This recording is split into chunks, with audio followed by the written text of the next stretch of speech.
நம் கைதான் நமக்கு உதவி. பசுமை மிகுந்த செழித்த பூமி அது. வயல்களில் விவசாயிகளின் உழைப்பின் பயனாய் கதிர் மணிகளை தாங்கி தலை சாய்த்தபடி நெல் கதிர்கள் நின்றன. அந்த வயல்களில் கதிர் மணிகளுக்கு இடையே ஒரு வானம்பாடி பறவை கூடு கட்டி முட்டையிட்டு குஞ்சு பொரித்து இருந்தது. குஞ்சுகளுக்கு சிறகு முளைத்து கொண்டிருந்தது. ஒரு நாள் அந்த வானம்பாடி தனது குஞ்சுகளுக்கு இரை தேடி கொண்டு வர வெளியே சென்றது. அச்சமயம் அந்த விவசாயி அந்த வரப்புகளின் மேல் அவனது ஆத்ம நண்பன் பின்தொடர நடந்து வந்து கொண்டிருந்தான். தானிய கதிர்கள் அனைத்தும் முற்றி விட்டன.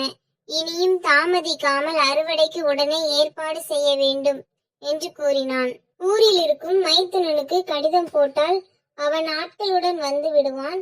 பின்னர் எனக்கு என்ன கவலை, அறுவடையில் இறங்கி விடுவேன் என்று தனது அருகில் இருந்த நண்பனிடம் கூறிக்கொண்டான்.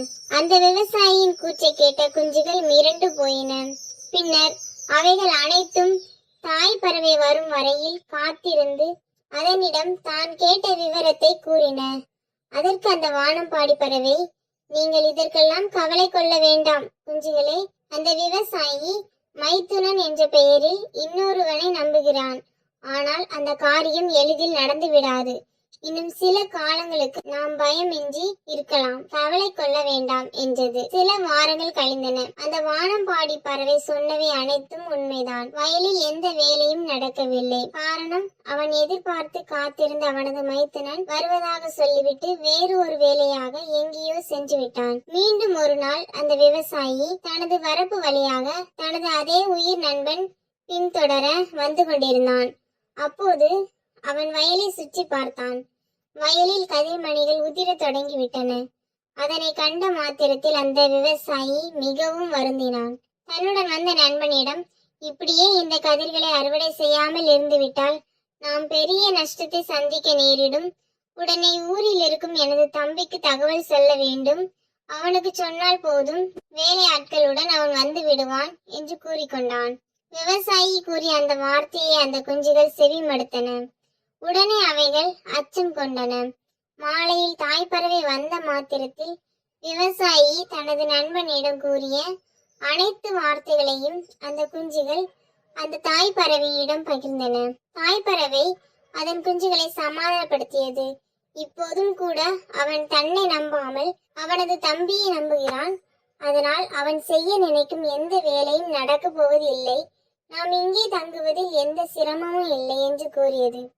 அந்த பறவை கூறியபடியே எந்த வேலையும் நடக்கவில்லை. நாட்கள் தான் நகர்ந்தன.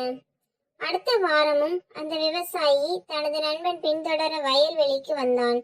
அந்த வயலை சுற்றி பார்த்தான். கதிர் மணிகள் நிறையவே உதிர்ந்து விட்டன. பெரும்பாலான தானியங்கள் சேதமாகி இருந்தது. அதனை கண்ட விவசாயி மிகவும் வருந்தினான். பிறகு தனது நண்பனிடம், இனியும் நான் பிறரை நம்புவதில் பிரயோஜனம் இல்லை.